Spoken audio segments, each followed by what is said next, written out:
जब सुने के होई भोजपुरी गाना बस बजे के चाही गाना। सारा लाला सारा लाला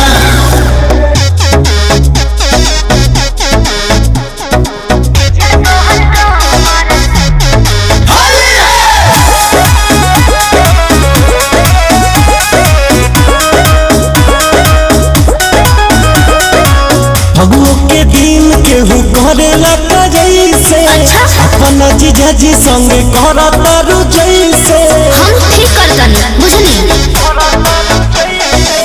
फगुओ के दिन केहू करेला जैसे अपना जीजाजी संगे करता रु जैसे डाले खातिर बैठल बानी काहे डालवावे ना हमके बोला के आगे जीजा